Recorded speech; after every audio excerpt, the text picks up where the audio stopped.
All right. After that little bit of housekeeping, here is our agenda for the morning. So we are going to do a quick round of introductions here, get to know one another. Since we are a smaller group, we'll be able to do all that one-on-one. Then we're going to get into a bit of a discussion around our paper use on campus, things that are working well, things that aren't working well, what we'd like to see change, and a little bit of imagining of what that could look like. Then we'll get into the meat of this workshop, which is talking about our current state of printing and paper use, both globally and here on campus, and then some paperless or less paper strategies for some of the common ways that we're still seeing paper use on campus. Then we'll have a little break and come back and talk about digital equity and accessibility, which is a really important part to address as we're talking about adopting greater digital use for our work and study on campus. And then at the end, we'll have some time for some breakout sessions and Q&A for folks here. I think we've got a member of IT here as well to help answer questions. Christine, saw that you're going to head out a little early, but thanks for joining for what you can. We appreciate it. So yeah, with that, let's move forward so I don't use more time here. So I always want to start out with our context whenever we're starting these workshops, and it's just for where these strategies for paper reduction fit into our broader campus sustainability strategy. And so for that, we would need to remind ourselves of what that definition of sustainability is here on Pitt's campus. And also, this is the generally accepted international definition, which is balancing equity, environment, and economics, so current and future generations can thrive. And Pitt has been working on sustainability for a long time, with a kind of culmination of those efforts coming together in our 2018 Pitt Sustainability Plan, which was followed in 2022 with our climate action plan that detailed our pathway to neutrality for our carbon neutrality commitment by 2037 that we set out in 2020. And so the Pitt Sustainability Plan has 3 themes with 5 impact areas each, and 68 individual goals that we track and measure ourselves on. We did release our progress report on those 68 goals earlier this year, which you can check out at that QR link on our website. I definitely recommend that you do so. You don't have to read the whole thing because it's super lengthy, but if there's certain areas that you're especially interested in, you can click to those specific areas and see how Pitt's measuring up, and also find our dashboards there for monthly and as live updates as we can offer with a lot of the different things that we're tracking there, like our greenhouse gas inventory, our energy use on campus, water use, compost collection, that kind of thing. So in regards to the impact areas and our sustainability plan, printing and paper use falls under a couple of these different strategies. So materials and waste, energy and emissions, but it's actually aspects of our community and culture that I believe we can impact the most with our use of paper. And it's this goal, which is increasing engagement and awareness by weaving a culture of sustainability into the everyday fabric of our campus and community, with which we can make the most progress as a community by changing our habits around paper use. So paper and printing, kind of like waste, are a highly visible, tangible demonstration of how we as a community view resources, how conscientious we are about their use, their value, and their disposal. So it's my thought that by becoming more aware of our patterns and habits with paper, we can adjust our relationship to this resource, by becoming more conscious of like the true value of it, its impact, and alternatives that might meet our needs while reducing that impact. So in changing that relationship, we can change our habits and our use patterns, which in the case of paper and products generally can visually alter our environment at Pitt and help to establish new cultural norms and expectations. So basically what I'm saying here is by adopting habits where we'll see less paper on campus, we can help to create a culture that would expect less paper to be used on campus. And I'm going to start with an exercise that might demonstrate this, or it might not, we'll see. But before we do that, I do want to take an opportunity to do a round of introductions with the folks that are here. As we get into that, I do want to just note that I'm assuming you're all here because this topic is one that might like scratch an itch that you have with your regular work operations. maybe use a lot of paper, or maybe you've already made some big changes and just have a couple things that you're looking to change. But in either case, I'd like us to each introduce ourselves, give your name, your pronouns, the department that you're in, maybe a little bit about your role. And if you can answer these 2 questions, just what brings you to this workshop, and what are you hoping to get out of today's webinar. So yeah, so if anybody wants to unmute and get started, that would be great. Can you hear me? Yeah, I can hear you. Okay. Hi, I'm Caitlin White Fiesta. My pronouns are she and her. I work in Pitt IT. I'm an executive assistant, and I'm also I'm very interested in sustainability and going green and making our office spaces green. And we work in IT, so we're digital first, but there are always ways to use less paper. I'm sure. So that's why I'm here today, just to figure out where we can reduce our printing even more.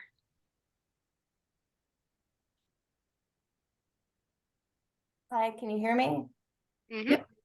Hi, I'm Erin Rhodes. I work in the ECE department as an undergrad admin, and I'm just interested in sustainability generally. Our department's pretty good about our paper use, but we do have events from time to time, so I'm a little bit more interested in learning how to be sustainable at our events, which you might not cover today, but that's okay. Just generally interested in the topic. And my pronouns are she, her. Hi, I'm Christine Bazuska. My pronouns are she and her. I work with the Office of Medical Education here at the School of Medicine. My role is I'm the office manager, and I'm here today because one of my job duties is developing some green initiatives for our department. We have stopped printing out syllabi for all the MS1-2 students. So we've saved thousands, but there's always more that we can do. So that's what I'm here to learn. Thanks, Christine. Good morning. My name is Kevy Ferguson, she, her. I actually work for Chartwell's Higher Education, Pitt Eats, and I'm the executive pastry chef for Pitt. Cool. Hello, my name is Jose Goico, pronouns he, him. I work in the biology department. My role here is I'm a lab manager. So today, I try to make a lot of changes here in my lab, just try to move all the paper stuff to more like online surveys and online spreadsheets. But yeah, I feel like at least with the notebooks and a lot of other stuff, we use a lot of paper. So I might get some input here that I can just apply in my lab. Thanks, Jose. Hi, everybody. Jeff Rhodes. I am with Pitt IT. I am an engagement leader, actually representing the area of business and operations. So a lot of you I'll be getting to know over the next few months. So it's a relatively new role, but that's not what we're here to talk about today. We're here today to talk about sustainability. My pronouns are he, him, and sustainability is something that always interests me, especially reducing paper. Actually, whenever I was managing the computing labs back in 2015, we won a sustainability award for our efforts in moving everything to self-service printing, away from the very old model. If you remember, maybe just everybody prints out and it comes out of the printer at some point, and you've long left for class in the labs and your printouts are laying there, wasting away. So something that's certainly of interest to me, and I'm here to help answer any questions you might have as well. Thanks, Jeff. Yep. Hi, my name is Erin Maloney. My pronouns are she, her. I'm from the Office of the Provost. I'm the Special Events Coordinator. I lead our sustainability committee in our office, so that's what brings me here today. And while our office has gone very digital, we're not doing as much printing, there's always areas that we can improve on, like whether it be an organization system that somebody uses, or if it's with our events as well.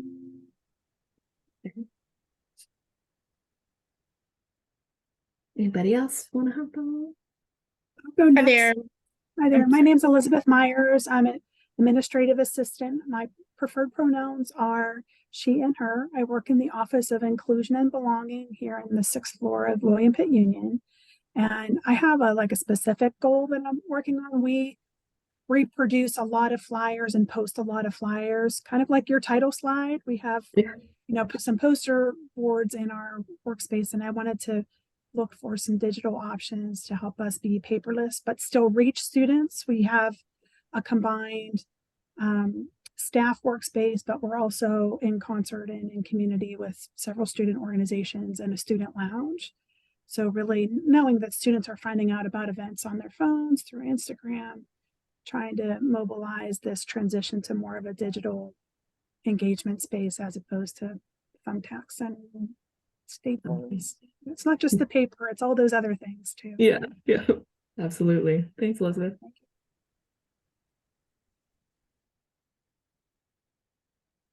I'm Charlie. I work for Pitt IT, and I help manage the enterprise print server for faculty and staff. So I'm here to learn how this initiative fits in with what we're currently doing.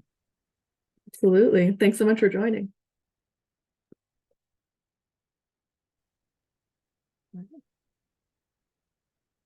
Hi. Oh, sorry. Hi. I'm Katie Palmieri. My pronouns are she, her. I am a department coordinator for the history department and the World History Center. And I'm just, also very interested in sustainability and just looking for new ways to help us be more sustainable. We also have stopped printing our syllabus. So that has helped a lot, but just looking for more ways to help out with sustainability. So thanks.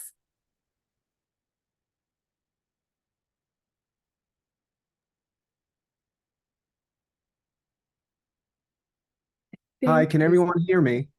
Yeah. Okay, I was having some technical difficulties here. Hi, this is Chris Markle, he, him.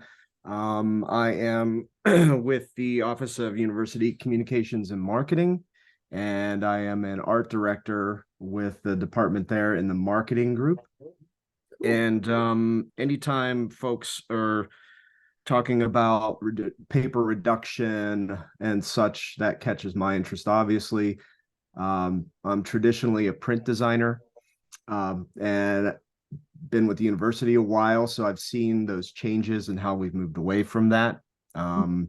It's not gone away, but we've been focusing on strategically using print design versus just by default, and incorporating it as a piece, as a part of a strategy rather than the strategy. So just interested to see where we are with the university as far as moving forward with those things, and how we've come along with that. Awesome. Well, thanks so much for joining us. All right. And I think Berza, did you want to introduce yourself? Or if not, that's okay. Yeah, sure. Hi, can everyone hear me? Yep. Okay, my pronouns are she, her. I'm in the Department of Surgery, and I've always been interested in sustainability. We don't use a lot of paper right now, but anytime there's any sort of presentation like this that's coming out of the university, I try and attend because it's good to just stay up to date on all the information.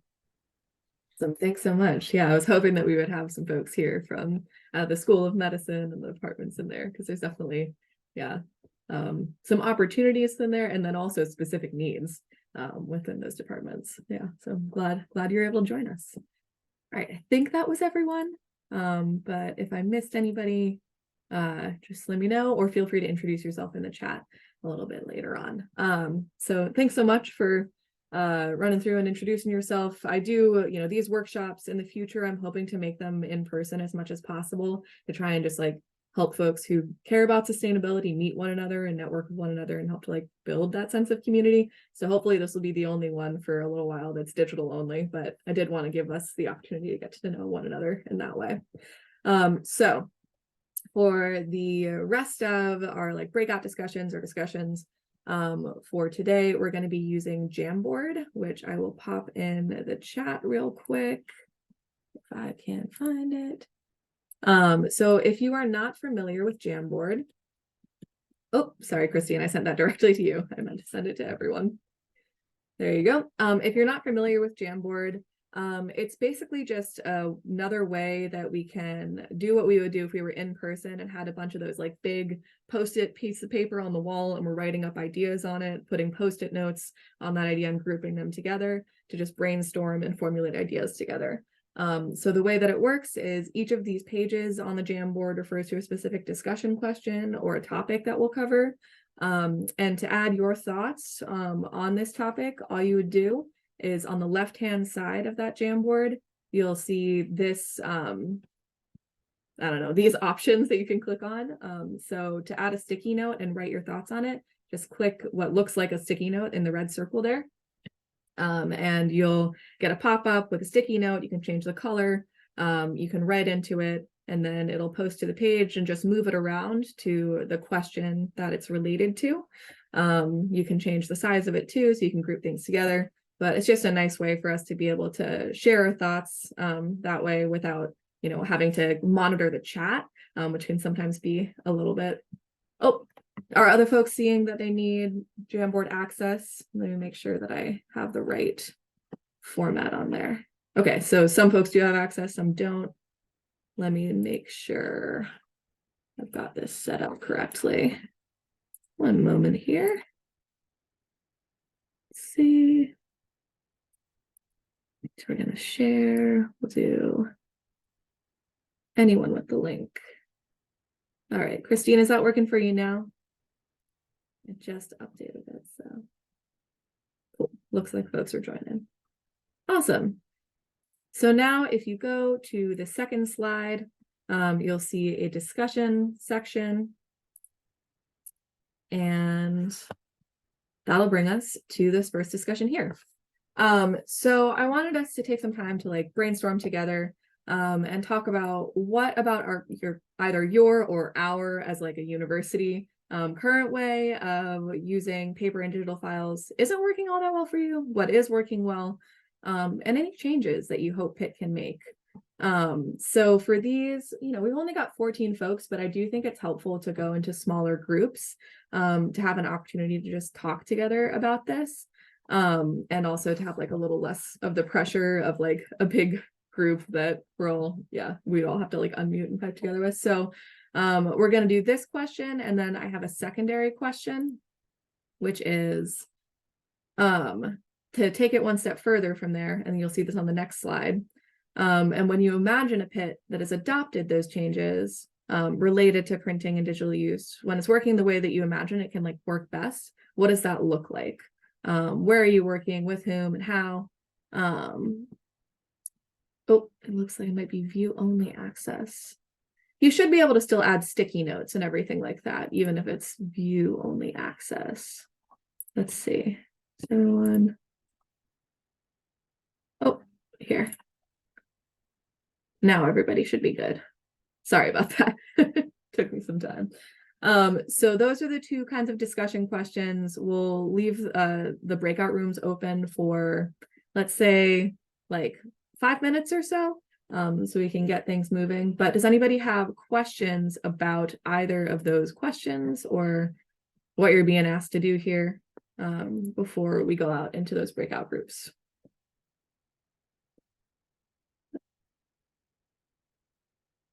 All right, and the questions are listed in the Jamboard, so you can refer to there too, and then we'll come together and kind of review all together. So, all right, with that, I'm gonna put us into some breakout rooms.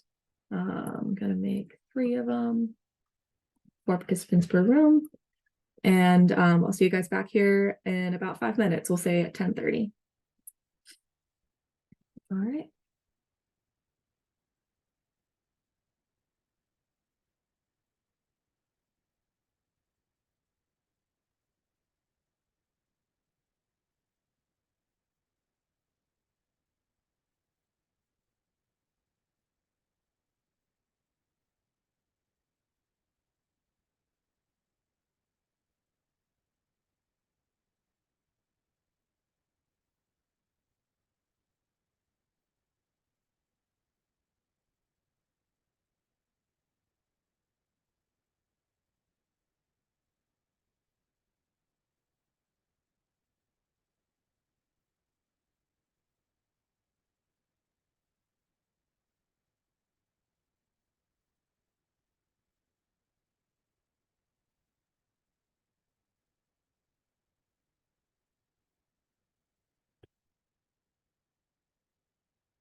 Hey, Natalie, thanks for joining. We're just doing some breakout rooms. Oh, looks like they already went over.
All right.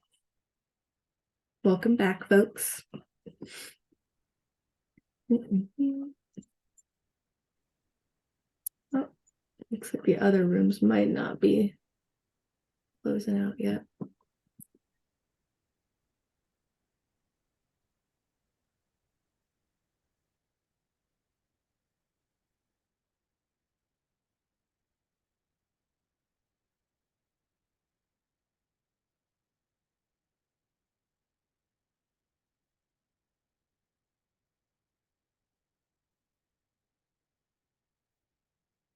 All righty. Thanks, folks. All right. So does anybody who was in a breakout room where some ideas were passed around want to talk about or report back on like generally how the discussion went? Any points that y'all kind of shared across what's working or not working, changes you'd like to see? Yeah, if anybody wants to report back.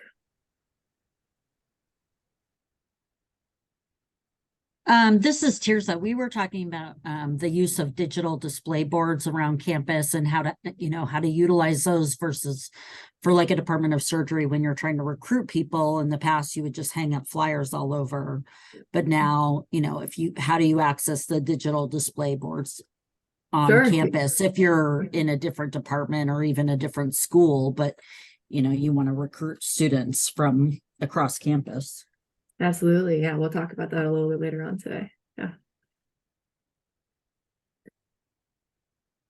Notes anyone made? All right, I'm seeing some stuff in there about printouts and manuals being offered for conferences. Yep, we're still seeing a lot of that.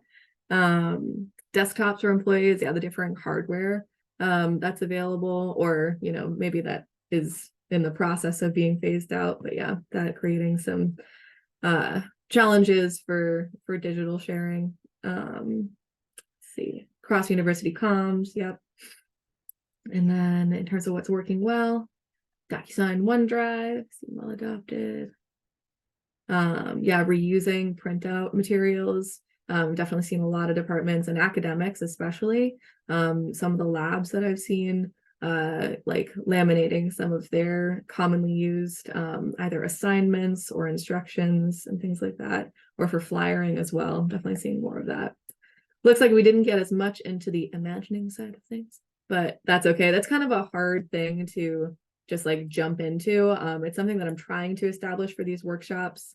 I think it's a little easier to do in person, but trying to get more towards like when we think about how things work, when all of this is working, how we would see it working best. What does that look like? How does it function? Hard things to kind of like get into talking about off the fly. So I understand that one being a little bit, harder to start on a cold morning like this where we're all talking remotely.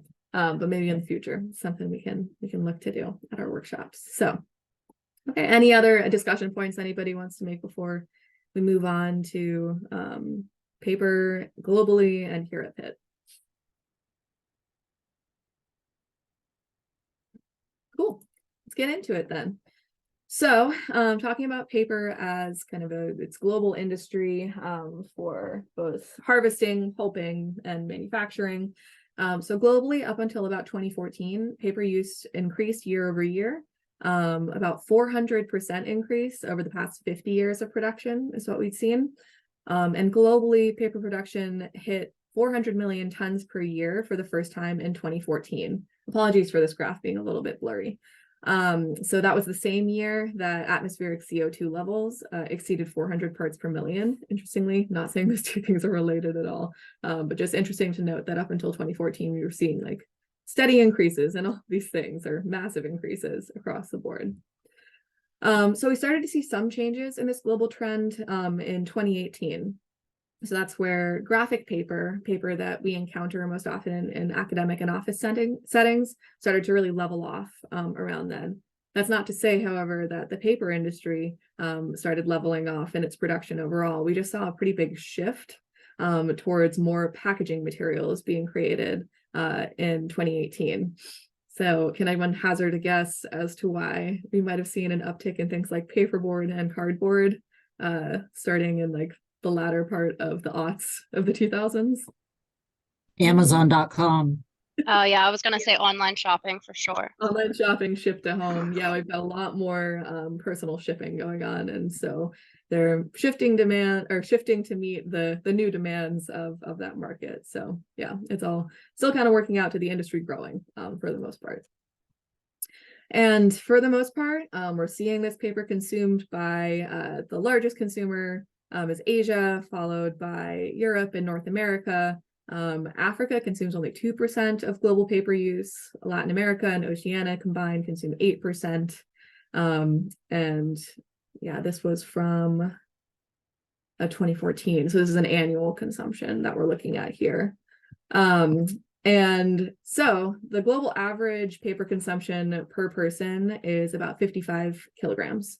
North American consumption, so Canada and the US combined, is about 4 times that, whereas Asia's per capita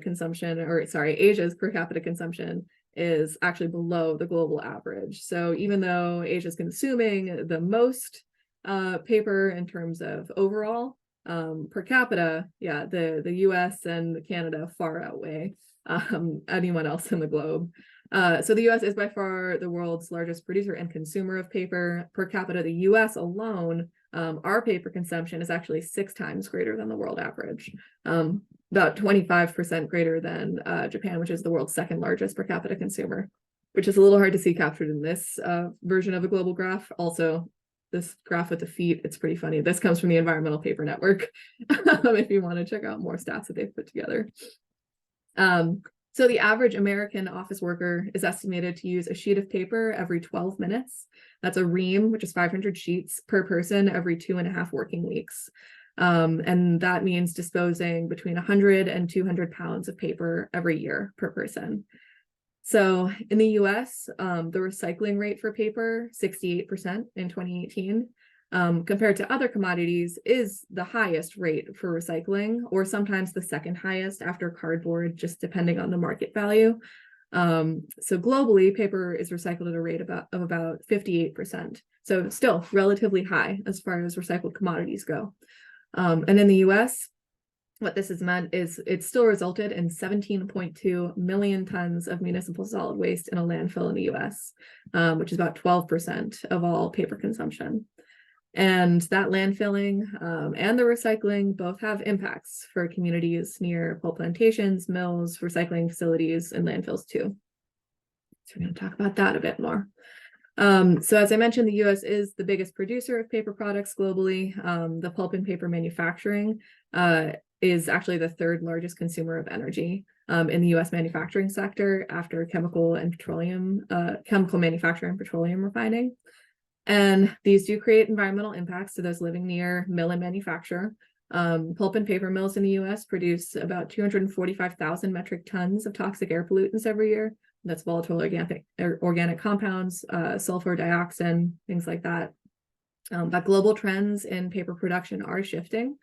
So production has really grown in pulp plantations of wood or of alternatives like eucalyptus and acacia on formerly forested lands without consideration to the impacts to the communities that are dependent on those intact forests, particularly in Asia and South America. And so here we've got a map from the Global Forest Watch, which is a really cool website if you're interested in like finding out more information like this. They've got a really cool map that you can work within to look around the globe at global forestry and paper industry trends. So this is zoomed in on Indonesia and Sumatra, where in particular, we've seen a lot of increase in pulp plantations on peatlands in particular, which is kind of a double whammy in terms of environmental impact, removing that intact forest, the biodiversity loss within that. And then also peatlands themselves are a really huge carbon sink that when they're disturbed, release a lot of that carbon. And so, yeah, a big double whammy when it comes to forestry in Sumatra and Indonesia. And what you see here, the pink is all area that was intact forest that has been disturbed between 2016 to 2022. And the bluish color that you see is actually where there's been reforestation. So these trends up until about 2015 were looking pretty dire. It was all pink, and we are starting to see some reforestation efforts there. Not to say that, you know, you can retain or reverse any of like the biodiversity loss within that. That takes a lot of time to recover, as well as the impacts to community that surround these kinds of pulp plantations in terms of conflicts over land use, the ecological things that would be provided by that forest, as well as challenges with like water use and things like that too. So overall, there's a lot to consider in terms of the environmental equity of paper production. That said, at Pitt, we have made strides to ensure that the paper available for purchase through our suppliers is ethical. So we require Forest Stewardship Council third-party certification for the paper that we can purchase through those suppliers through Supra and ODP or Office Depot. Chlorine-free paper, and most recently, we've had recycled content and Tree Zero paper that's been available. So in 2018, Pitt started purchasing this Tree Zero paper, which if you worked on campus in 2019, you're likely familiar with. Tree Zero paper is carbon neutral. It's made from sugarcane, avoiding the need for virgin wood feedstock entirely. And nearly half of our paper purchases in 2019 were of this kind of paper. And it really did significantly reduce the impact of our paper use. So much so that by 2019, paper dropped to just be 0.3% of our greenhouse gas inventory, without actually significant reductions in the paper that we used on campus. Talk a little bit more about that here. So before 2019, this is our greenhouse gas inventory. If you're not familiar with this is always visible on our website. And I think we're just about ready to post our 2022 greenhouse gas inventory as well. So before 2019, Pitt's paper purchases accounted for about 1,800 metric tons of carbon dioxide equivalent in our greenhouse gas inventory. And I should say that's paper alone, not the energy associated with printers, nor the emissions associated with ink and toner purchases. Both are captured elsewhere in this inventory. And so that 1,800 metric tons would amount to just over 1% of our greenhouse gas inventory. However, like I was saying, switching to that Tree Zero, paper really dropped it down to 0.3%, which you'll see reflected in 2019. It's not really all that visible on this version of the graph, as seeing 1% is a challenge. But overall, Pitt's paper use is on a downward trend. So in 2020, the pandemic, of course, changed so much about how we work at the drop of a hat, and moving to an almost entirely digital workspace resulted in an immediate and drastic drop in paper use on campus. We were down about 86% from the prior fiscal year. So from fiscal year 2019, dropped 86% in terms of the paper that we purchased for campus in 2020. But this also led to disruptions in the supply chain that made Tree Zero and recycled content paper much harder to come by. So while recycled content paper has rebounded in terms of its supply, Tree Zero is still a lot harder to come by. So we're not really seeing that being purchased on campus. And recycled content paper purchases are mostly from post-consumer recycled content in this last fiscal year in 23. So all that said, we're now seeing, so we've got fiscal year 19. I didn't include the pandemic years in here, which were much lower than 2022 and 2023. But in 2022 and 2023, as things return to normal campus operations, we are still seeing those pandemic habits sticking in terms of on-campus paper use. So for reams of paper purchased through Supra and Office Depot, we're down 71% still since pre-pandemic levels. And we're even actually seeing a return to nearly pre-pandemic levels of recycled content purchases. And the difference that makes versus switching to like more sustainable supply options is really significant. So we're going to get into that here. So looking at those significant paper reductions campus-wide from 2019 to 2023, we're down a lot of sheets of paper overall. And we were able to, again, retain the recycled content percentage pretty well. And what that's resulted in is a lot of trees saved, over 4,500 trees saved through the paper that we didn't use compared to our baseline year, 2019. 7.5 million gallons of water saved, which is enough to operate 5,400 clothes washers for a year. There's a lot that's not listed on this comparison here, like the energy saved, about 7.5 million BTUs of energy, which is about 9,000 home refrigerators run for a year. We avoided 417,000 pounds of waste, just like municipal solid waste or things to be recycled. And then all of the VOCs, the sulfur dioxides associated with the paper production, everything like that. So 1 ton of paper requires 98 tons of other resources for its production. And so the list really does go on in terms of the impacts of reducing overall paper use like this. And Pitt's changing paper saving habits are already making that impact. So I'll just say a lot of work has already been done. Students are also printing less at Pitt. So compared to pre-pandemic years, so with the last full academic year of 2022 to 2023, when we look at all the student use of Xerox printers on campus, the per full-time equivalent student average paper use dropped 66% from pre-pandemic levels. Now they're down to less than 150-ish pages per student per year, down from over 440 pages per student per year pre-pandemic, which has resulted in 8.6 million sheets of paper saved, which is enough cases of paper to stack as high as the Cathedral of Learning 2.5 times over, which is kind of fun to think about. And that's, again, just from the change in 1 year's printing habits, which is pretty significant. So I wanted to pause and take a moment to reflect on that too. Those changes are like nothing to just breeze right by. They're significant. And so I wanted to take a moment to talk about how your paper and printing use has changed in your own department and your own office over the last 3 years. If anybody just wants to unmute and kind of share a bit about the changes that you've seen, if they are pandemic specific. So there were 2 boxes in there. Oh, Kevy, are you talking? Sorry. Ooh. All right. I don't know if Kevy meant to talk, but if anybody wants to share a little bit about. I know here in the School of Medicine, I mentioned before, we stopped printing the syllabus for MS1-2 students, and that has saved us significantly. We've also started just, within our own department, we've started doing the, making sure that, before we would print out emails, right, to try and just keep everything. Now we've stopped with that. We've with the receipts for traveling. Now we've got our printer scanner, so everything is PDF. No longer need to have those copy receipts. So there's still more that we'd like to do because we're still purchasing, I think, a lot more paper. But we're going away from the color copier and keeping it with the the Ryko printer. So that's what we've done so far. Thanks, Christine. Anybody else seen some changes over the last 3 years?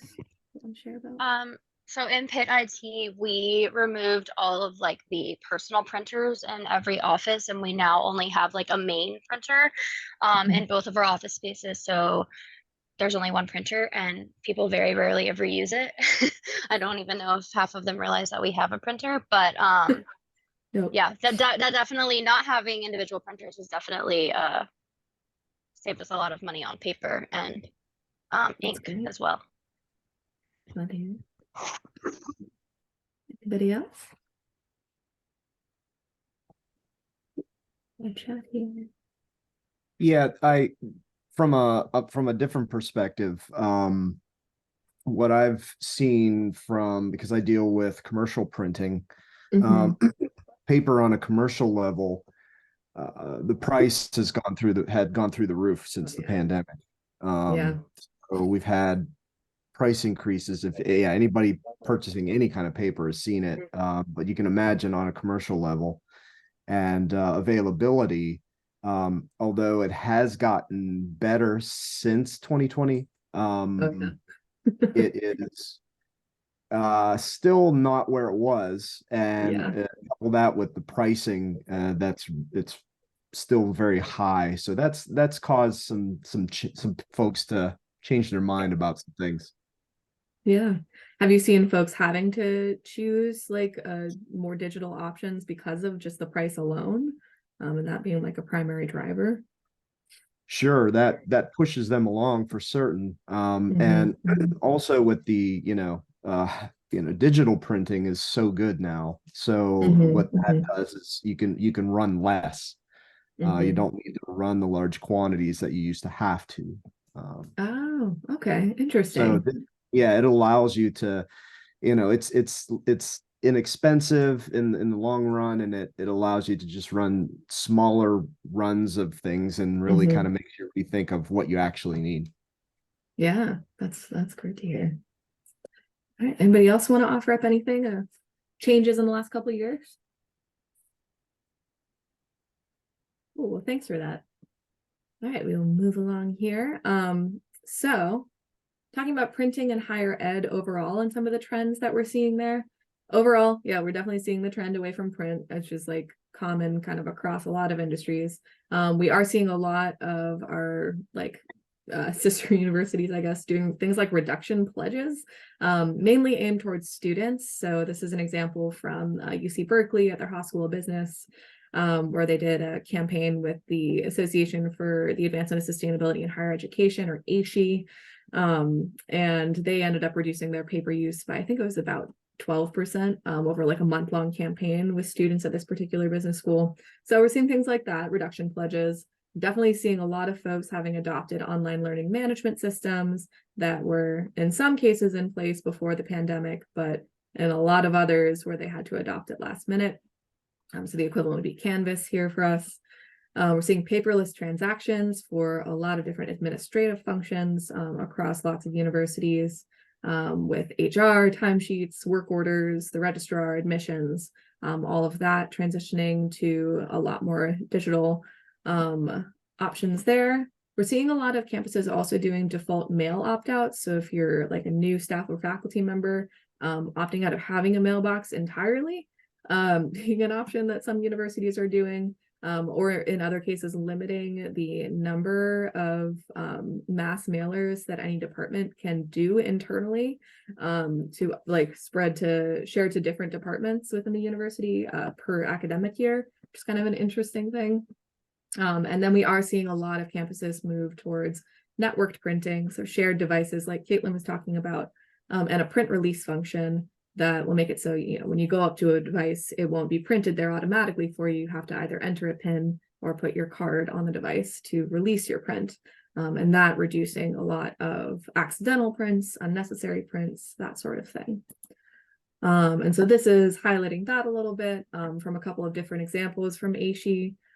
So where folks have gone to more networked devices, seeing the University of Virginia, I don't know how to pronounce that, but they've gone from over 1,000 print devices on campus down to just over 400, from 173 different models to 8. And that change alone resulting in an estimated 40% carbon dioxide emission savings over 5 years, and campus paper consumption since they adopted this program down 20%. These were all pre-pandemic projects as well. So I'd imagine since the pandemic, they're probably down a lot further. Cleveland State University consolidated printers from a 1-to-1 device ratio, which is kind of wild to think that they had a 1-to-1 ratio at any point, to 10.2 to 1. Estimating that they'll have about 500,000 in savings annually from that consolidation. Portland Community College, from their printer consolidation, they already saw 1.2 million fewer sheets of paper used, and this was in 6 months' time at their campus print center, and overall printers across campus decreased 12%. And so this has, you know, other impacts as well. This is print and toner ink to be shipped back for ink and toner recycling, which, you know, that is a resource heavy process. Even though recycling it is better than landfilling it, of course, and we don't want those toxins to end up in landfills, there still is a cost associated, both like actual cost and then environmental cost with the creation and manufacture and recycling of those materials. So that consolidation will help with this as well. So just some things we're seeing.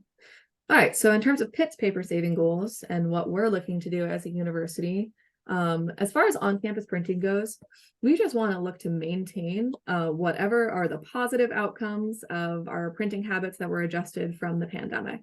So if we can maintain that 70% below fiscal year 19 for on-campus paper purchases and use, that's great for us. But we recognize that within that, there's probably some things that have created less positive outcomes for folks in their workflows. So we want to identify where there are opportunities to further reduce printing in things like accidental or unintended prints, which we're looking to reduce up to 30%.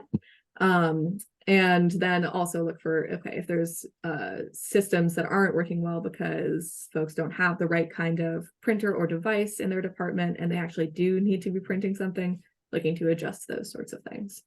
We're looking to reduce our toner and ink costs to the department by 25% or more through some of the consolidation efforts we'll be doing. And then also increase the percent of recycled content paper that we're purchasing as a university for the paper that we do need to purchase.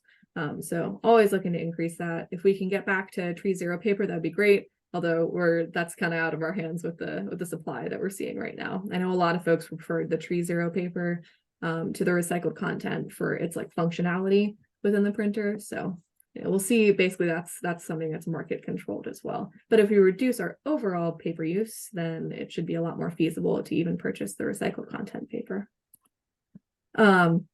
So all this said, these goals, of course, also factor into Pitt's waste reduction goals in our sustainability plan, which is to reduce our overall landfill waste 25% by 2030.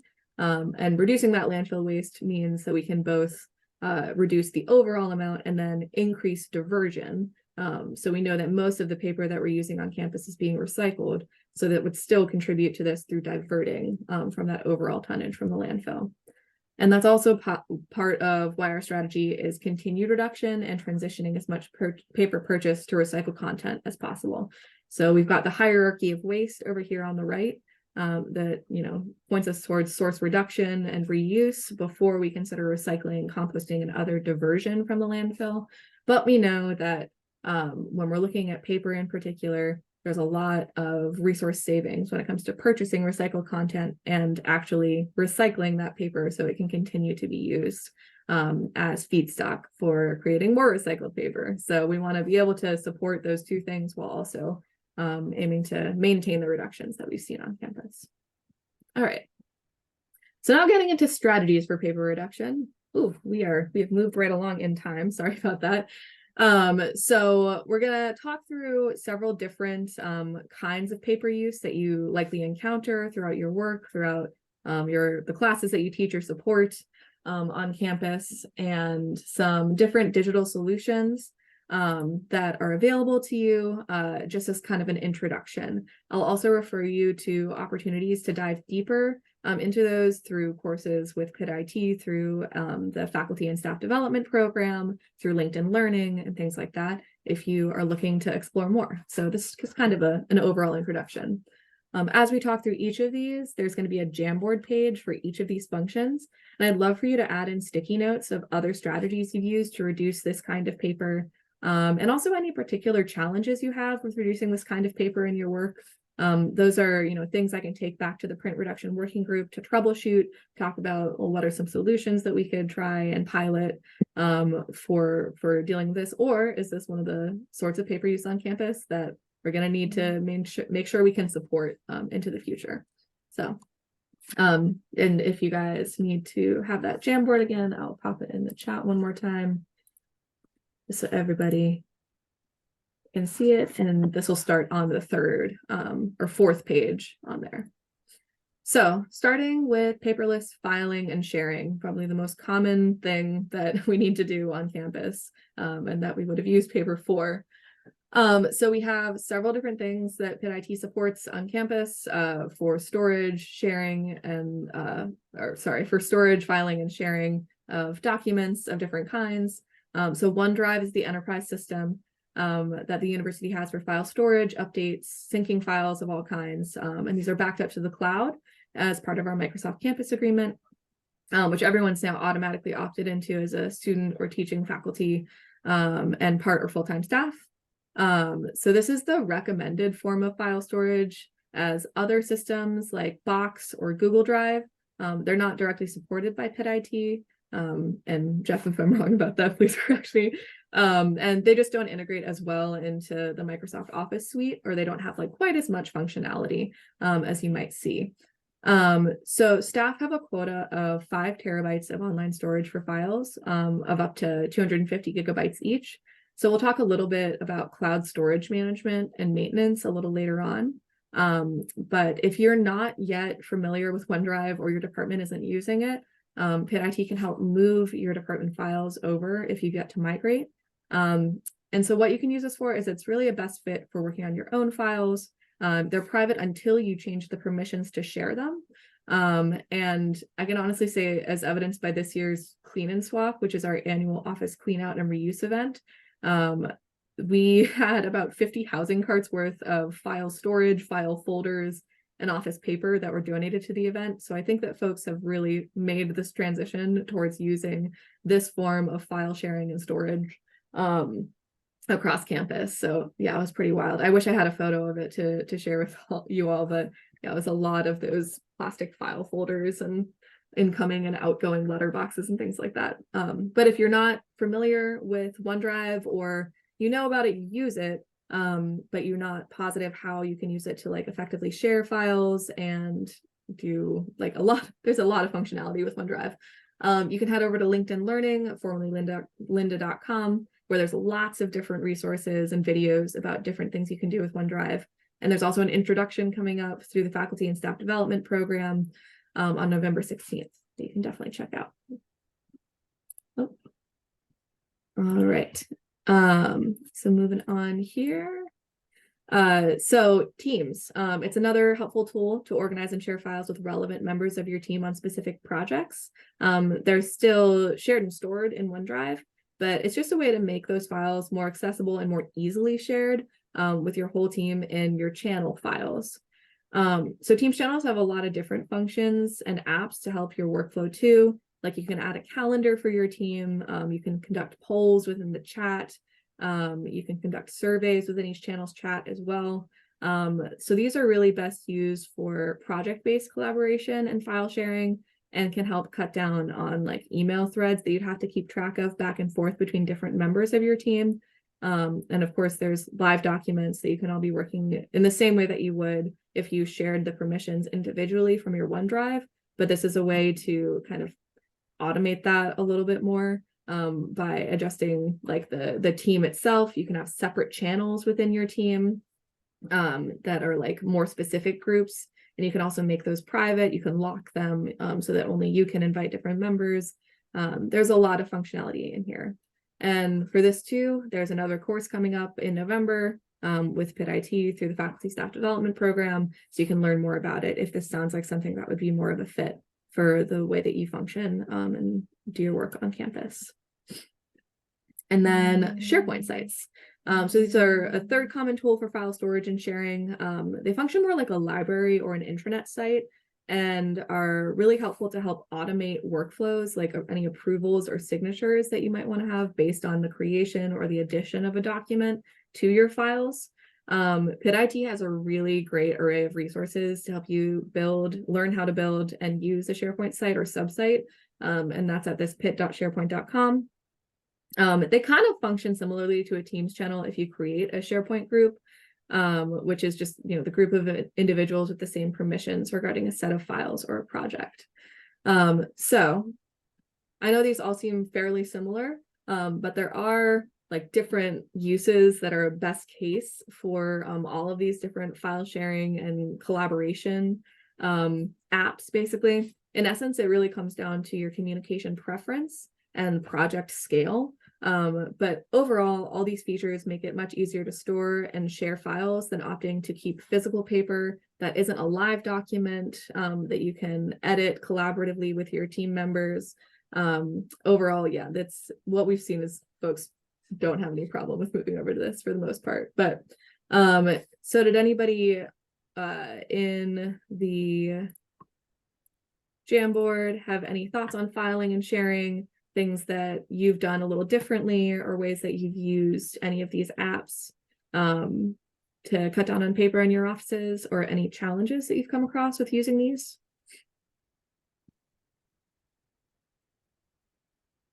Doesn't look like it. So I'll move right along, but please feel free to add notes within the Jamboard there or in the chat here. All right, so forms and signatures. So DocuSign is something that I'm sure you're all pretty familiar with at this point. I think we started transitioning over to DocuSign in like 2012, 2014.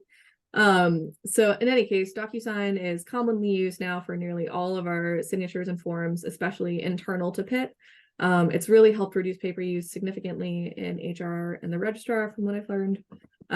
So with DocuSign, you can add signatures, dates, initials, any fields you want to a form that you can either build off templates within DocuSign or upload your own file in pretty much every file format is supported by DocuSign.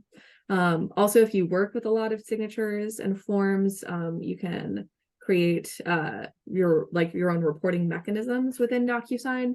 So if that's something that would be useful to you, I definitely recommend starting out with this DocuSign course with Pitt IT and the Faculty Staff Development Program coming up pretty quickly next week in November. Anybody have any experience with using DocuSign, transitioning over to DocuSign for any of your forms that you might use?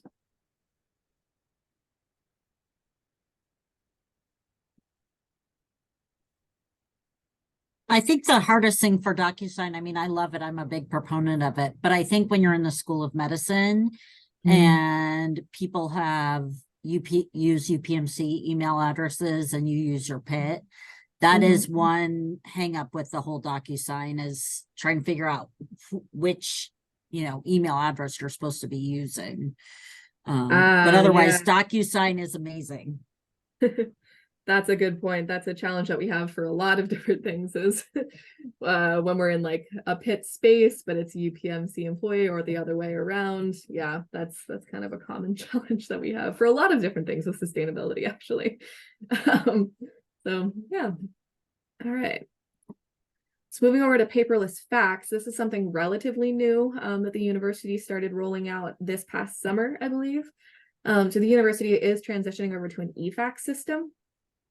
So what that means is for any outgoing messages, you can send faxes through your Pitt email now. You just enter the fax number you're going to be sending the document to, followed by @fax.pitt.edu. For incoming messages, if you want to receive those electronically and get rid of your physical fax machine in your office, so that is available with a $14 a month subscription for your department. And you need to contact Pitt IT to make that transition from the analog to the e-fax. However, you know, when you factor in like the cost of the paper supporting the fax machine, all of that, and also just like the efficiency that it will probably create for your office, seems well worth it to me.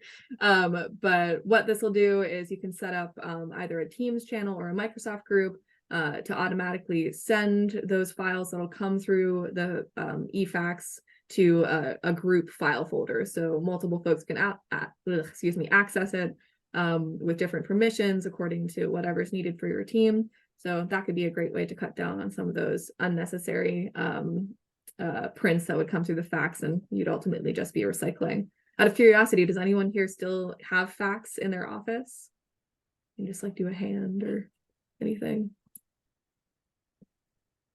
Yeah, it doesn't seem super common. I've just come across it in a couple instances, like in the student health center, and I think a couple of like in the dental school that I came across randomly. But yeah, this is something that we're already moving pretty well away from. It's also HIPAA compliant with TLS encryption, so that shouldn't be a problem there. But all right, let's moving on from there to paperless meetings. You might not think that paperless meetings is something that we need to talk through, but I've been in plenty of meetings with green teams and things like that, where we're still printing agendas, printing out slides and things like that. So my primary recommendation for folks when you're still doing in-person meetings and you're not able to go remote, or folks aren't able to bring a laptop to their meeting, is just to ask what team members actually want or need a printed agenda or slides. You can do this with a quick poll that you would add on to the meeting invite. That's really easy to do if you've already got a Teams channel created, and you can add a poly survey in there to see if folks need a printed document with them.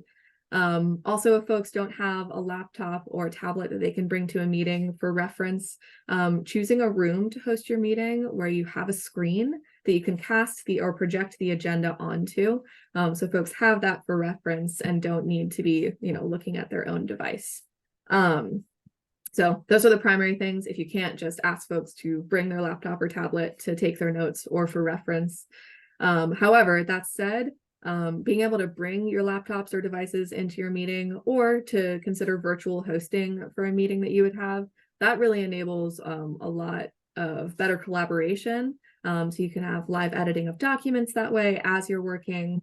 You can use Outlook or Teams to create, share, and assign tasks while you're in your meeting. And you can also keep a shared notebook within your Teams channel or your SharePoint site. That'll function as a way for you to like keep your running agenda and your meeting minutes for everyone. And I'll talk about that a little bit more on our next slide. So as far as note-taking goes, we do have a really great note-taking app available through the Microsoft Office suite, OneNote. So OneNote shows up in Teams and SharePoint as notebooks. So it's all kind of the same platform, just shows up in different ways through those various apps. And OneNote does have some really great templates for note-taking. If you're not yet familiar, like I just use OneNote to like type as I'm going throughout meetings, and then I organize it later into whatever format is best for me to refer back to. But they do have some really helpful templates that you can find under insert page templates for things like lecture notes or meeting notes and things like that, if it would be more helpful for you to have a kind of structure.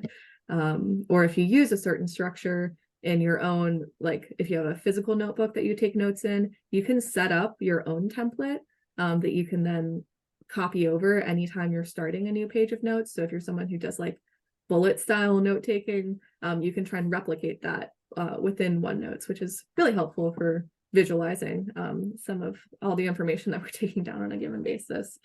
Other apps that I've heard a lot of students use for note taking to try and get away from physical note taking is Notion or GoodNotes. Those are free apps that are available as well. And then also I've seen a lot of staff, and again, this is just depending on what's available in your department, using tablets for note taking. And tablets can be really, really helpful for transitioning away from paper, especially if you have like an on-the-go type job where you're going to be walking around from place to place, and opening up your laptop to take notes isn't feasible. Yeah, tablets can be really helpful in those instances, for research as well, and for things like tabling, and engagement at tables. So if you have opportunity to purchase tablets, for your departmental use, they can be incredibly helpful for getting away from physically writing on paper or printing on paper, and just make things more mobile. Although I know that that is a challenge. All right, paperless exams and assignments. So for on-campus printing, some of the largest printing that does remain on campus relates to exams, and there's clear reasons for that, which I'm going to get into on the next slide.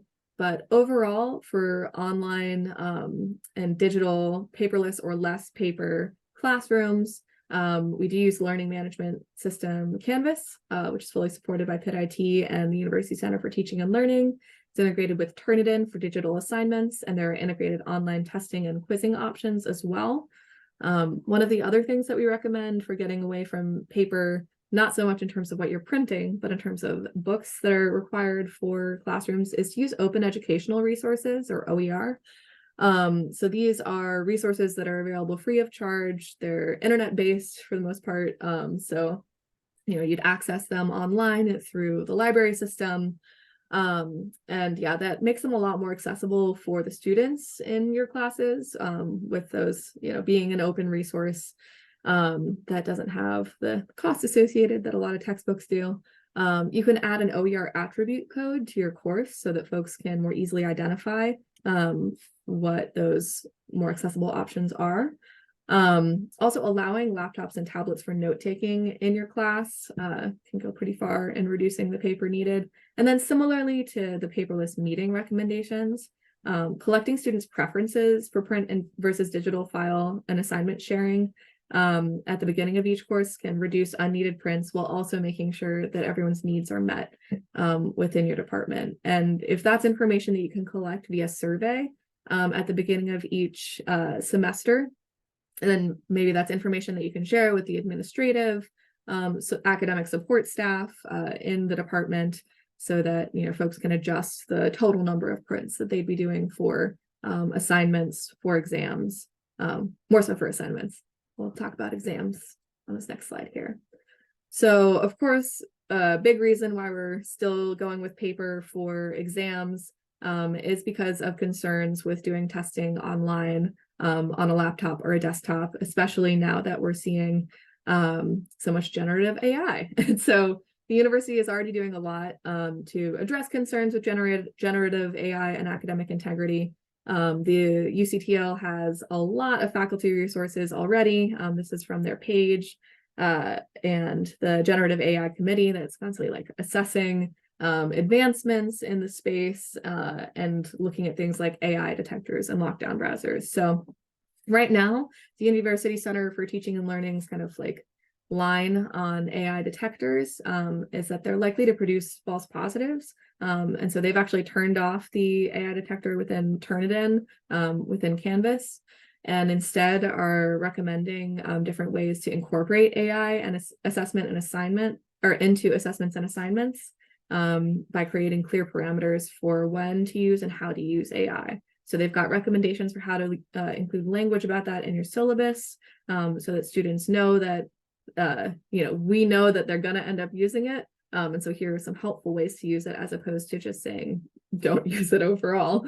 And now, as far as lockdown browsers go, the university's current policy on lockdown browsers is that we just don't encourage their use for taking exams on laptops or tablets. The two cases where folks do use lockdown browsers is in proctored exams within the University Center for Teaching and Learning, and if it's a university-owned device that they're taking that exam on. So they wouldn't have a student download a lockdown browser to their own device or anything like that. So there are some other exam security measures that you can, exam measures that you can take to increase security and decrease the likelihood that folks will go to a chatbot or to other parts of the internet to find answers for exams, such as using limited time for your exams and things like that. And those are all listed out on this page through the University Center for Teaching and Learning. So we know that that's like one of the largest challenges that we need to tackle to further decrease on-campus printing. But as I mentioned, we're not really looking to further decrease in on-campus printing all that much. We're just trying to maintain the reductions that we have seen, and while also meeting our academic mission, which of course includes examinations. So yeah, we recognize that there's going to be some academic printing that's still needed. Tabling, I know some folks mentioned tabling earlier on when they were or events overall, in terms of ways that they're looking to reduce paper use. So these are photos taken at one of the student affairs. It was during Arrival. I can't remember which tabling event it was, but some of the best practices that we're seeing folks do to reduce paper. We know that we're going to need some paper to get the word out there for things like tabling. But QR codes are definitely incredibly common across the board. Using one stand-up kickstand with a QR flyer, or doing a half sheet that you laminate with a QR code and then updating that QR page, or the page that's linked to through the QR with the relevant information for that year, can really be helpful in cutting down on the paper that you'd have to print out for each tabling session.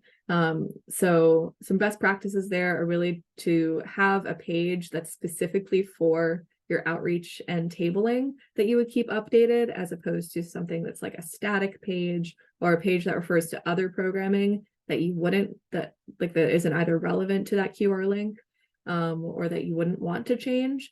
I would definitely recommend like building something that's specific for your outreach and tabling information, similar to what you would want to put on a flyer. So it's just the same thing that you'd be updating. I'd also encourage you to look into opportunities for tablet or laptop engagement at your table. So either having folks sign up for a newsletter right there, conduct a survey right there, watch a video, or engage in a ArcGIS story or something. Right at your table, we're seeing folks start to do that, and have more minimal printed options available there as well. Going with postcards rather than full sheets. We see folks take a lot more of these smaller pieces of paper than if you're going to print full sheets for every program that you have. Just going with a half sheet, a quarter sheet, or a postcard instead can also reduce paper significantly. And then also looking at items that you can reuse for tabling and postering. So maybe a large scale poster that you can replace different sheets as needed. Of course, with tabling, you're trying to draw people in as much as possible. And yeah, these are just a couple ways to do that without relying on a volume of paper to be the reason why people would come over to your table.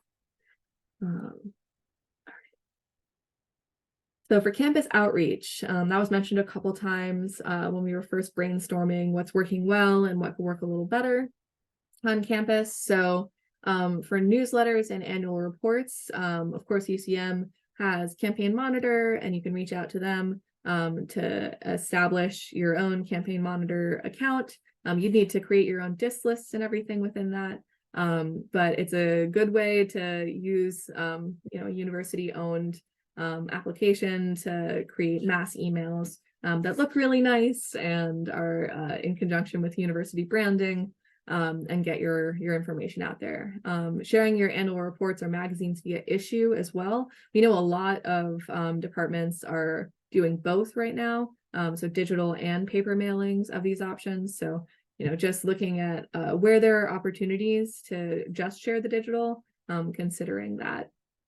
For email outreach on campus, right now, the option that we have for sharing things if you don't have your own disk list and you want to get wider distribution is through Read Green, which is operated by the campus mailing services. And so if you're not familiar with that yet, they have different tiered levels of outreach for different numbers of emails that you'd want to contact across campus. They can target different audiences as well. But if you have a message that you're looking to get out to a broader campus and you don't have the email list yourself, that is a good route to go. And we're looking at seeing if there's ways that we can combine that with some of like Campaign Monitor to make it so you can add your information not as a PDF, but actually embedded within the email itself. Other ways to get the message out there about your programming. We have seen a lot of different departments creating their own GroupMe's, Discord, Slack So reaching out to your departmental communication folks and seeing if they've got any lists of these like alternative communication platforms that are used within your department can be a really good way to help to spread the word beyond just email, or yeah, pretty much just email. So I definitely recommend checking that out. And then for social media, of course, almost every department has their own, and every school has their own social media account. Make sure that you register your account with the university social media department in UCM. You can pitch an idea to the official Pitt accounts, and the social media team, which is an awesome group of like 5 people, will review that and see if it's something that they can promote through their own Pitt official accounts and really help blast the word out there to a much wider university audience. And then if you don't have enough time to like go through a formal pitch for social media, making sure you share or tag with Pitt official, and use the hashtags PittNow or HTP. That'll help folks to find your information a little bit more easily on social media. And then if you are using social media for your department or your office, and you're like the primary person who does that, the social media team does have a community of practice or of best practice for social media. So if you're looking for other ways to get involved and network with that group, I would definitely recommend reaching out via that link. And I will share all these slides afterwards so you can click through all the links and follow up on them. So folks had mentioned digital signage and looking at ways to spread the word via digital signage across campus. So right now, the system that we have on campus is our enterprise digital signage, 4 wins. And so there are a couple channels on Teams that have sub channels with target audiences that you can try and reach campus wide, faculty, graduate students, and undergraduate students with your targeted information. Now, the way that this system is set up right now, you can share your presentation style slide that you'd like to be shared on digital signage throughout campus on any of these channels. And then it's up to the individual department that owns those devices to decide that they want to add it to their slideshows. So that's the system that we have right now. I've talked to the person who runs this program a little bit about looking at maybe some ways to create like a campus-wide approved content channel that could be uploaded to any of these devices, especially if they're not being used for a lot of departmental specific information at the time. We're not there yet, but for now, if you have information that you want to share, I'd recommend adding yourself to this enterprise digital signage channel on Teams, and then you can read through some of like the support pages so you can figure out how to add information up there. But generally, it's just that you would put it in presentation format to be able to go on those signs. Now, there are 267 devices that are set up for this across campus right now. And if you are interested in getting a device for your department, say you have an area that's used for a lot of flyering and you'd like to consider getting a digital sign to put there instead to have rotating flyers, you can purchase the device, and then I believe the licensing fee, oh gosh, I'm gonna blank on that, but it wasn't too out of reach, didn't seem like budget wise, but it is a annual licensed fee to use the enterprise digital signage or connect it to those devices. So if that's something you are interested in, I would definitely recommend add yourself to the Teams channel, reach out to the support team there, and see what it would look like to add one of those devices in your department. All right. So external marketing. So overall, though we are seeing on-campus printing trends and costs decreasing a bit, the university is spending quite a bit more on external printing. So printing via off-campus suppliers, and a lot of that does have to do with the costs themselves going up, as Chris was mentioning before. But we do want to, look at different options for ways that we might be able to reduce that cost or reduce the overall, print and opting for digital where it still meets your departmental needs. So for that, I would say just consider data analysis with IT to ensure that your mailings are an efficient use of departmental spend. So look at, how many folks are opening your emailed messages versus the kind of returns that you're getting on mailed messages. I know that every department's pretty much doing this already. So, but if you are, something to consider. And then using Print Gizmo, which is a university adopted app, or I don't know if it's an app really. It's a service that we rolled out last November. And we can use that to put out your print projects for competitive bidding to the different contracted university suppliers. And folks were generally seeing 30 to 40% on average savings, versus if you went like directly to one supplier for that. And I'll go over that a little bit on the next slide, but we won't focus too much on that for this presentation today. We'll probably do more of them in the future if you are a purchaser of external print projects for the university.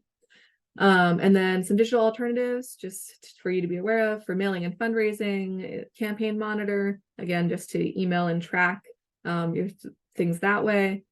Thank you is a nice way to add like a personal touch to your donors and send out like a personal video thank you to folks. And then a couple of other like texting marketing options, and for magazines and reports, like I mentioned already, issue. So Print Gizmo, for those who aren't aware, oops, I'm checking. Oh, thanks, Jeff. Yeah, I thought that was what it was. I was like, was it 100 a year or a month? So I wanted to check myself there. So Print Gizmo, if you're not familiar and you haven't been in yet, is available through Panther Express. And you can click into this punch out where you'll see two different options for how you can purchase external prints or projects that you need printed off campus. So the first is a kind of storefront where you can go and purchase some common things like letterhead, business cards, that sort of thing. And then the other is the quote system, this competitive bidding system. So you go in here and type up information about your quote, the kind of quality of paper you're looking for your project. You can click that you'd like recycled content within that. And then you send it out to all of the contracted suppliers and they get back to you with their various bids. And so you can choose the lowest cost one among those, or you can choose one that's going to meet some other specific need within your project. And so through that process, generally what folks see is somewhere around a 30% savings potential. And this is really designed for like the large projects that you'd be looking to put out to bid. So if it's like something that's smaller scale, you can certainly put it through this process. But if you've got like something that's going to be mailed out to many thousands of people, this is probably more the route that you'd want to go for the actual printing of that. I don't think mailing services are included in any of this just yet, although I think that's something that purchasing is working on now. It's our direct mail RFP. All right. And then and like I mentioned, we're going to do specific trainings on this, and this link here goes to some recordings from earlier this year on how to use Print Gizmo. If you're unfamiliar, just got some Zoom recordings already. All right, event-based media. Folks had talked a little bit about that too when we first started out. So generally some things that we recommend is looking to create like evergreen print materials where you can, especially if you run your events on an annual basis. Christine, I know, has already done some of this in the Office of Medical Education. So trying to print your marketing materials without dates, years, or subtitles, like the subtitle that's the specific theme for that year or something like that, and instead including a QR link to update with new information online. So like I was mentioning before, maintaining a separate QR linked page that's just going to have your event information or flyering and tabling information only. It's going to be really helpful there. So here's kind of a sample of what that would look like. So you could put up a banner or a flyer during the time that, like the span of time that it's going to be relevant. And I would recommend putting a QR link on this as well. Looking to print your swag or any merch without dates or years as well. That means that you can like hold on to those items if there's any that are left over, and you can give away them as a limited edition item in the future. Office of Medical Education does that, and said it goes over really well with their students. And then things like using digital seating charts to display on welcome screens, distributing programs digitally in advance of your conference or your event. And then using conference tools like Slido or Mentimeter or Vvox for engagement and for recording notes. So similarly to how we're using Jamboard now, as a way to record notes in this virtual meeting. You can use those tools to help you record and collect the information that you might otherwise be writing on whiteboards or on big Post-it sticky notes. Slido, Mentimeter, those kinds of tools can help you collect that information digitally instead, which might also be helpful for your reporting after the fact too. All right, and so last couple things on print alternatives. So I'd mentioned within Print Gizmo, there are opportunities for you to buy business cards and letterhead through print suppliers just in a storefront there. If you're looking for some alternatives there, of course, for letterhead, we do have digital letterhead for each campus available through UCM, which you can go find at their website. For business cards, we don't have anything official that's like university supported. And I actually have a question out to IT and purchasing right now to see, like, have we ever explored a digital business card alternative that the university would say, like, this is the official one that we would want to support. But for now, there are some free options out there, especially on like an individual basis. The one that I use is called Blink. It's free for individuals. It just sets you up with a QR like this on your phone that you can share with folks when you're at a conference or whatever. And then it'll automatically add to your phone contacts. So if you don't have a Pitt phone, this isn't as great of an option. I'm looking into options that would sync directly to your Outlook contacts if that's feasible. Doesn't seem like that's as common, but there are alternatives out there to business cards that are printed physically, including ones like Popple and Mobilo. And actually with Blink too, you can get an individually printed business card with a QR link that would do this same thing. So if you like having the physical card to be able to hand over to someone for them to scan, that option is available as well. All right. So I did want to address how the impacts of paper and digital use are not, clear cut. So we do want to try and do life cycle assessments whenever possible of the different technologies that we'd be using, whether it's buying an additional device like a monitor or an e-reader or a tablet, versus continuing to use those books, that paper, that kind of thing. But unfortunately, life cycle assessments of digital storage, like with those additional screens, those do exist, but it's incredibly hard to put those individual life cycle assessments of a product or a device into the context of actual use. So comparing that to how many pieces of paper or how many books or how many print devices that would be replacing. So there's really just far too many factors to create an accurate assessment there. One researcher with the International Reference Center for the Life Cycle of Products, Processes, and Services in Montreal found that the footprint of purchasing approximately 20 textbooks or less is lower than that of using an e-reader. So really what it comes down to is use, habits, and adoption. So like in that case, if an entire degree program could switch to e-readers for all of the textbooks and assignments that they'd recommend, it might make sense from an environmental perspective to make that switch to an e-reader. However, we're not at a stage where you can make that kind of a switch. So in most instances that we've discussed today, we're not talking about purchasing an additional device, except for in the case of the flyers and digital signage like we were just talking about. Nonetheless, increased cloud and digital storage does have a significant impact in terms of emissions. The carbon footprint of the cloud storage and data centers that are needed to support that is greater than that of the airline industry at a global scale. And the efficiency of those data centers has increased a lot over especially the last 15 years. But the best thing we can do is be conscientious about our use of all resources, including digital storage.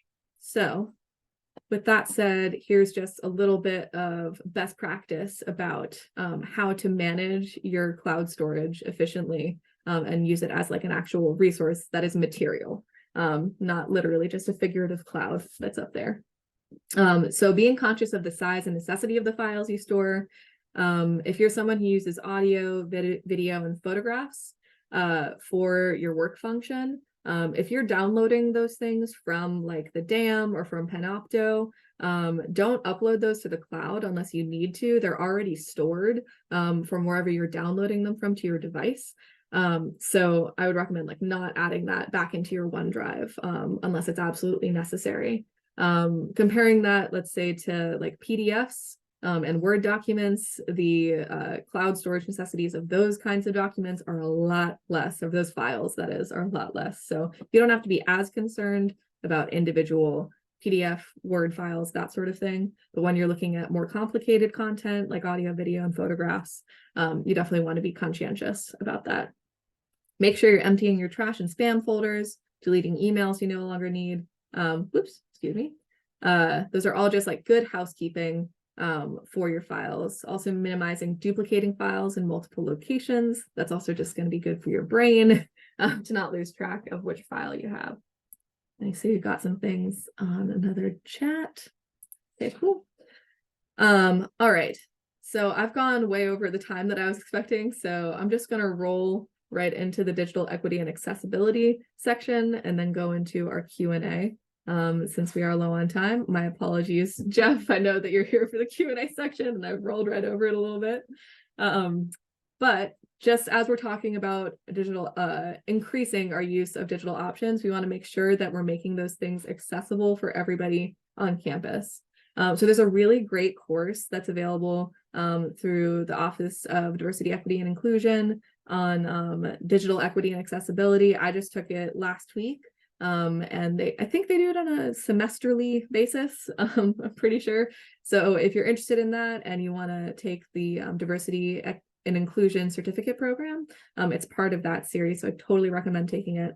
It's really kind of eye-opening to think about the simple things you can do to make sure that folks who use screen readers or are colorblind will be able to engage with this content completely. So screen readers, if you're not familiar, are what folks who are blind use to be able to read through and use like be able to like read websites and documents that are, you know, not printed out in Braille, basically.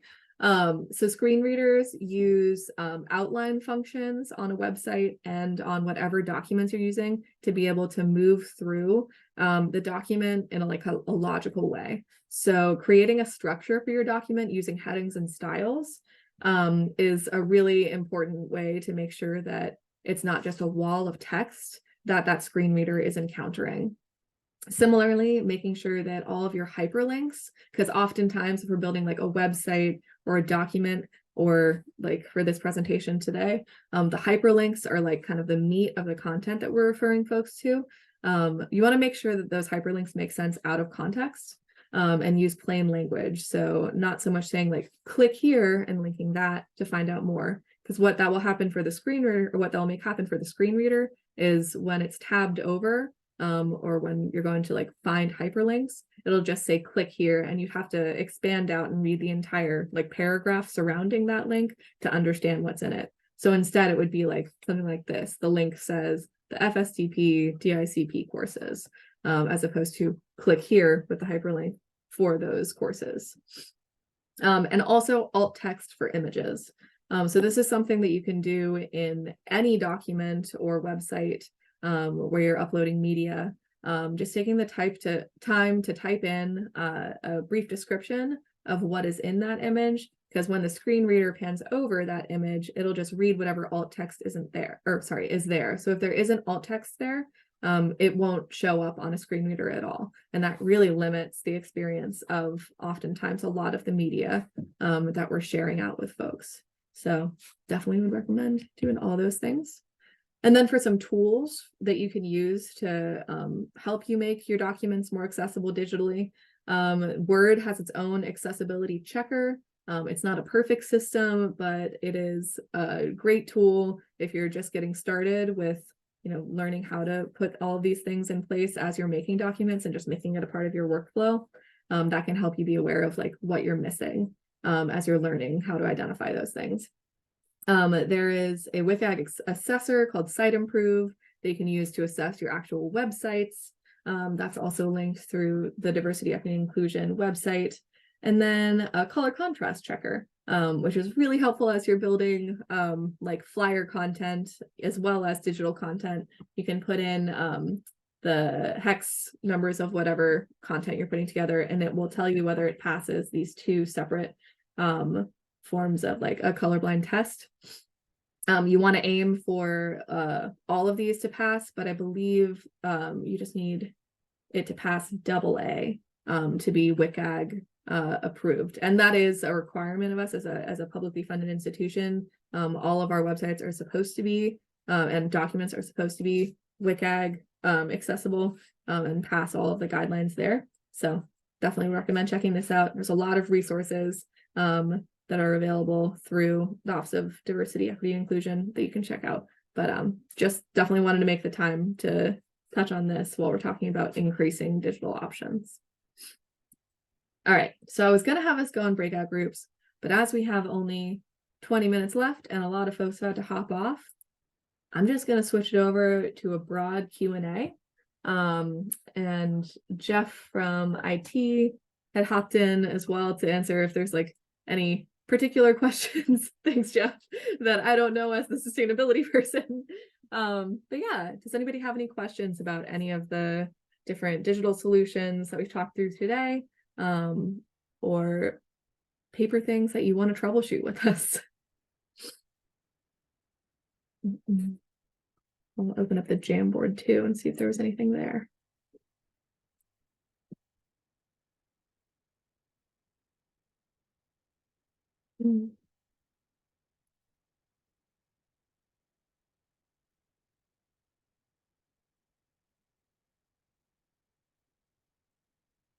A couple notes on the Jamboard, nothing too much there.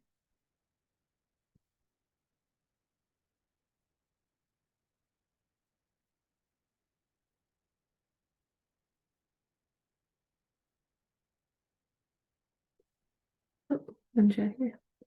Thanks for that. All right. I guess if there are no questions anyone wants to ask here, you can always follow up with us afterwards. I will be sending out these slides to everyone so you can click through to the resources and links that are in here and follow up on any of the particular platforms that we talked about. Yeah, I don't know. There aren't too many of us left, so I don't think, would any of you who are here, would you like to go back into breakout groups to discuss these questions here? Or if not, we can just roll through the final slides. All right, just gonna go through the final slides then and maybe give everybody back a little bit of their time. Okay, so I did just briefly want to say there are some other reduction considerations for paper, since I was talking about the global paper supply shifting over much more to packaging, paperboard, that sort of thing. So if you're looking to reduce paper in other ways, by purchasing your office materials through Office Depot, Supra, through a like university contracted supplier, you're automatically going to be enrolled in their Green Tote program, which is when they ship materials in these green plastic totes, like you see here, and just use paper bags as opposed to shipping in cardboard boxes and having the additional materials in those cardboard boxes to pack in your item. So that is a great way to cut down on overall paper, broadly speaking, use in your office. Similarly, packaging used for food and beverage, opting for the reuse programs that we have on campus. So at any Pitt Eats coffee location, if you bring your own cup or mug, it's $1.50 for drip coffee and 25 cents off of espresso drinks. Bringing your own bag. Now the city has switched over to its bag ban. So there is a 10-cent fee that we were already doing on campus for university stores that goes into our green fund. But to avoid that fee for using a paper bag, you'd want to use the bring your own reusable bag program at any university stores. And then, of course, we have our Aussie reusable containers at Pitt Eats locations too. I don't know if many staff and faculty use that, but it is available if you'd like to get a reusable to go if you go to campus dining locations like the Perch or the Eatery. And then for mail, opting out of mailing for things like your W-2 and your 1095-C, for UPMC billing, for your one-card statements, even for things like the Pitt magazine, you can opt for digital only. So opting for those things to go paperless can also help cut down on not things that you are printing, but the paper that you receive. And then finally, since you're all interested in sustainability broadly, I know there's a lot of folks here who are already in these green engagement programs, but if you're not familiar with them, the Green Office and Green Lab programs are a way for you to get like recognized and become a part of a community of folks who are working on sustainability on campus. It's 3 easy steps to get involved, whether you're a Green Office or a Green Lab. You get your team of coworkers together and decide this is something you want to do. You review the Grow Your Green Office guides that are available on our website, and then you submit a self-assessment, which should take you less than 5 minutes to submit if you've already reviewed the Green Office guides and talked through the different actions you can take within your office. Now, I'm also available at any point along this process. If you want a walkthrough of your office with like a sustainability consultant, or you just want to talk through the Grow Your Green Office guides as a group, I'm absolutely available to help with any of that to get you to the stage where you can submit your self-assessment and then reassess and see what else you can do in the future. After you submit that assessment, one of the members of our team, probably me, will review your assessment and let you know what designation level from seed up to sustainable oak you have reached. And then you'll get one of these lovely awards that are made with a local artist. And they're meant to be evergreen, but then you can advance your level of designation with that little slide on the bottom there. And we do require that folks submit a new assessment every 2 years, just because we know that lots of things change in an office in 2 years. Maybe you're entirely remote, things like that. And then the other thing that you get as part of the program is you become a community of part of a community of like-minded professionals. So we started doing these Pitt Green workshops again, which I hope to do in person in the future, and started doing an annual celebration of the Pitt Green programs. We did our first one this past June, and then we have ways to identify those folks around campus too with our Green Office and Green Lab stickers. So if you have any questions or want to follow up, this is my email here. We do have drop-in sustainability office hours on the first or second Monday of each month. The next one coming up, I believe, is November 6th from 10 to 2, either virtually or in Benedum Hall, where our Office of Sustainability shares space with the Mascaro Center for Sustainable Innovation. That's pretty much it. So I'll stay on here if anybody does think of any questions they want to ask, and I'll just leave it up until noon. But other than that, thank you all so much for joining. And yeah, I really appreciate it. I will save this, and if the recording is any good, I will email it out to folks. But like I was saying before, the video files are really big, so if it's no good, I'll just let this one go and share out the slides instead. All right. Thank you all so much.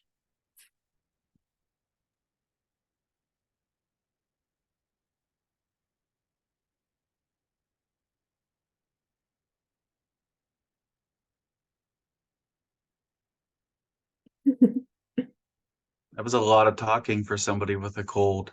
I know, it really was. I intended for it to be less me talking, but that's usually the way it goes. That's also why I want to do the in-person workshops more so. I find that it's easier to get folks talking. All right. Gabby, Elizabeth, Chris, any questions you want to follow up on? No. All right. Ooh.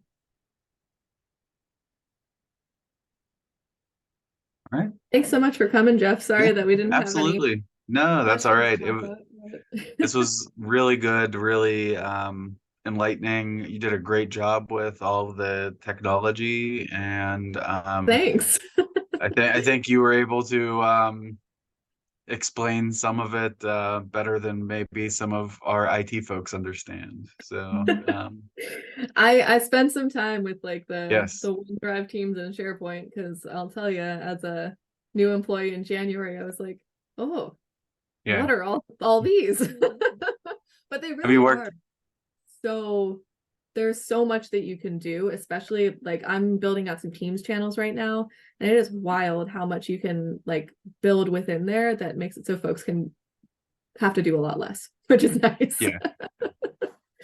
Yeah, and the Teams versus SharePoint versus OneDrive, which is all actually SharePoint, Yeah. and explaining that and how they're slightly different is always fun. Yep, yep. Ah, very cool. Yeah, and I know like so maybe I'll follow up with Chris too if he works a lot on the print media things. But yeah, with Print Gizmo, that's something that we again it was rolled out before my time at the university. But we still, I think we have less than 80, or sorry. Yeah, still 80% of like the university print orders are going direct to an individual supplier as opposed to like through that program. And so there's definitely some opportunities for more savings there. I think just a lot of folks are unfamiliar with it.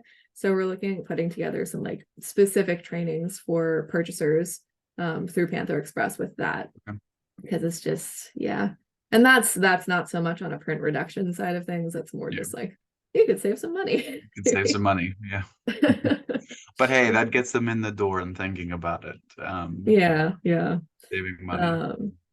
Yeah, and that's something I need to follow up with too on the digital signage side of things with UCM, because we'd be hoping to maybe collaborate with them on like some U-wide signage channel that folks could submit things to, but would need review before they would like go into an approved channel or something like that.